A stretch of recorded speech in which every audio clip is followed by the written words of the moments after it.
کیسی، اسی پر ہم بات کریں گے۔ میں تعارف کروا دیتا ہوں جو آج معزز مہمان میرے ساتھ شریک گفتگو ہیں، میرے ساتھ تشریف فرما ہے معروف عالم دین جناب علامہ محمد عمران قادری پنجتنی صاحب۔ علامہ صاحب بہت شکریہ تشریف آوری کا۔ جی ڈاکٹر صاحب آپ کا بے انتہائی شکریہ اور آپ کا مشکور و ممنون ہوں، آج آپ نے اس اچھے پلیٹ فارم سے گفتگو کرنے کا موقع عنایت فرمایا۔ اچھا علامہ صاحب، جب ہم صلہ رحمی کی بات کرتے ہیں، جب ہم یہ بات کرتے ہیں کہ ہم نے اپنے جو ہمارے رشتہ دار ہیں، ہمارے جو عزیز و اقارب ہیں، ان کے ساتھ ہم نے محبت سے پیش آنا ہے اور ان کے ساتھ ہمارا جو رویہ ہے وہ بہت اچھا ہو، اگرچہ کہ ان کا رویہ ہمارے ساتھ اچھا نہ ہو، وہ قطع تعلق ہی چاہتے ہیں ہمارے ساتھ، قطع رحمی وہ کرتے ہیں، وہ ہمیں برا بھلا کہتے ہیں، وہ ہمارے خلاف باتیں کرتے ہیں، مگر ہم نے ان کے ساتھ صلہ رحمی کرنی ہے۔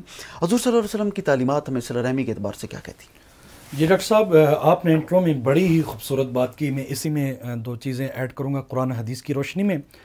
میرے لجپال آقا علیہ الصلوۃ والسلام کی حدیث مبارکہ، اور اس کو امام بخاری اور امام مسلم بن نے بھی نقل کیا ہے۔ میرے لجپال آقا علیہ الصلوۃ والسلام نے ارشاد فرمایا، اے میرے صحابہ کرام، جو کسی کے ساتھ عفو درگزر والا معاملہ کرتا ہے، یا کسی کے ساتھ صلہ رحمی کرتا ہے، تو صلہ رحمی بنیادی ہے یہ ہے، اگر کوئی انسان آپ کے ساتھ برا کرے یا آپ کی وہ دل آزاری کرے یا آپ کو تکلیف پہنچائے یا آپ پہ ظلم کرے، تو آپ نے ظلم کا بدلہ جو ہے ظلم سے نہیں چکانا، آپ نے برائی کے ساتھ برائی نہیں کرنی، تو آپ نے ان کے ساتھ اچھا سلوک کرنا ہے۔ تو بنیادی ریزن بھی یہی ہے۔ فار ایگزامپل معاشرے اور سوسائٹی کے اندر آپ کے ساتھ کوئی برا کرے تو آپ اس کے ساتھ بار بار اچھا کرنے سے اس کا دل نرم ہو جائے گا۔ اور دوسرا جو ہے، اسلام کا جو عکس ہے وہ ہے یہی ہے، اور اسلام کی جو روح ہے وہ ہے یہ ہے کہ آپ صلہ رحمی کریں۔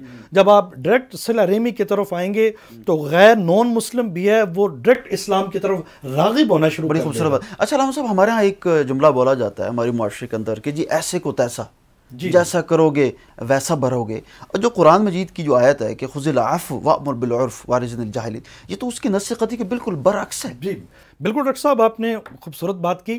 یہاں پہ امام بخاری جلد نمبر 1 صفحہ نمبر 350 میں واضح طور پر سرکار کی حدیث ہے۔ حضرت انس بن مالک رضی اللہ تعالیٰ عنہ سے روایت ہے، میرے سرکار دو عالم صلی اللہ علیہ وسلم کی خدمت میں ایک صحابی رسول حاضر ہوتے ہیں، عرض کرتے ہیں یا رسول اللہ صلی اللہ علیہ وسلم، ایک شخص ہے، میں اس کے ساتھ برائی کرتا ہوں، اس کے ساتھ اچھا نیکی کرتا ہوں، وہ نیکی کے بجائے مجھ پہ ظلم کرتا ہے، میں نے اس کے ساتھ اچھا سلوک کرتا ہوں، وہ میرے ساتھ زیادتی کرتا ہے۔ تو میرے لجپال آقا علیہ الصلوۃ والسلام نے فرمایا، اے میرے صحابی، آپ اس کے ساتھ یہ عمل جاری رکھیں، اللہ رب العزت کو یہ عمل اتنا پسند ہے کہ تمہارے مدد کے لیے اللہ فرشتوں کو اتارے گا، اور آسمان سے تمہارے ساتھ مدد، اللہ کی مدد شامل حال تیرے ساتھ ہوگی۔ اور صلہ رحمی ہے یہ ہے، اگر تمہارے ساتھ فار ایگزامپل کوئی برا کرے، اس کے ساتھ تم اچھائی والا معاملہ کنٹینیو رکھو، اس کو جو ہے ڈسکنیکٹ نہیں کرنا۔ بڑی خوبصورت بات آپ نے کی۔ ایک بہت بڑا لمحہ فکریہ جس کی طرف آپ نے اشارہ کیا کہ ایک بوڑھا شخص جب وہ عشاء کی نماز کے بعد مسجد میں بیٹھا ہوتا ہے۔ ناظرین کرام، ایک حضور صلی اللہ علیہ وسلم کا خوبصورت حدیث پاک، حضور علیہ الصلوۃ والسلام کی خوبصورت حدیث پاک مجھے یاد آ گئی، میں آپ کے ساتھ بھی شیئر کرنا چاہوں گا۔ آپ نے فرمایا کہ 2 قطروں پر جہنم کی آگ حرام ہے۔ ایک وہ قطرہ جو شہید کے جسم سے نکلتا ہے، اس کا پہلا قطرہ جیسے زمین پر گرتا ہے تو اللہ تعالیٰ اس کی زندگی کے سارے گناہوں کو معاف فرما دیتے ہیں، اور دوسرا اس بوڑھا انسان کا، اس بوڑھے شخص کا آنکھ سے نکلنے والا آنسو کا قطرہ جب بڑھاپے کی عمر میں وہ پہنچتا ہے، اور پھر وہ اللہ تعالیٰ کے حضور گڑ گڑا کر جب روتا ہے اور اپنی گناہوں کی بخشش جب کروانے کے لیے وہ اللہ تعالیٰ کے حضور روتا ہے، اور اس کی آنکھ سے جب پہلا قطرہ زمین پر گرتا ہے تو اللہ تعالیٰ اس کی زندگی کے سارے گناہوں کو معاف کر دیتے ہیں۔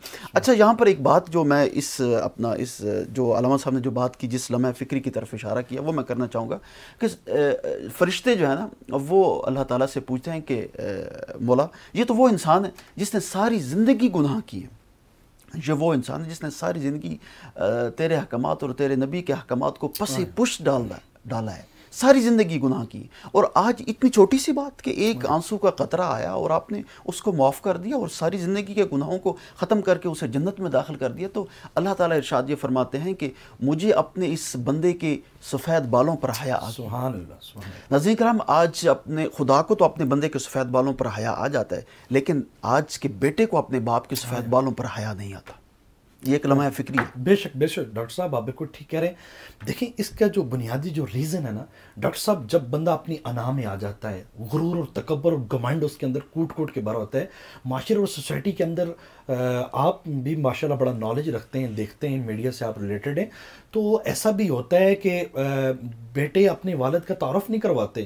وہ کہتے ہیں جی ہم کس مقام پہ، اگر میرے والد کو کوئی دیکھے گا وہ بولے گا یہ ایس لیے. بالکل ٹھیک آپ نے کہا. اچھا ہمارے گاؤں سے اگر کوئی آ جائے، کوئی ہمارے رشتہ دار آ جائیں، تو ہمارے یہاں شہروں میں یہ ہوتا ہے کہ ہم اپنے جو ہمارے جو پڑوسی ہوتے ہیں، ہمارے جو دوست شہروں میں ہوتے ہیں، ہم یہ نہیں بتاتے کہ یہ میرا کزن ہے، یہ میرا چچا ہے، یا یہ میرا ماموں ہے، صرف اس وجہ کہ ان کا ظاہری حلیہ جو ہے وہ اس طرح کا نہیں ہوتا، وہ گاؤں والا حلیہ ہوتا ہے. ان کے شاید کپڑے اتنے کوئی صاف ستھرے نہیں ہوتے ہوں گے، یا شاید یوں سمجھیے گا کہ ان کے کپڑوں کا وہ کوئی ایسا کوئی برانڈ نہیں انہوں نے پہنا ہوتا، سادے کپڑے ہوتے ہیں. تو ہم اس میں اس بات کو ہم اپنے لیے توہین سمجھتے ہیں کہ یار اس شخص کے بارے میں یہ کہوں اور یہ لوگ مجھے یہ سمجھیں گے کہ یار یہ بندہ تو، ہم تو اس کے لیے یہ سمجھتے تھے کہ بڑا کوئی اس کی امیر خاندان ہے، بڑی امیر فیملی ہے، اس کا تعلق تو ایک مڈل اسٹینڈرڈ طبقے کے ساتھ ہے. تو یہ ان کے کس طرف جا رہے ہیں؟ جی ڈاکٹر صاحب یہ دیکھیں، یہ معاشرے کا ایک ناسور، ایک بیماری سے، اس بیماری میں ہم دلدل میں پھنستے جا رہے ہیں.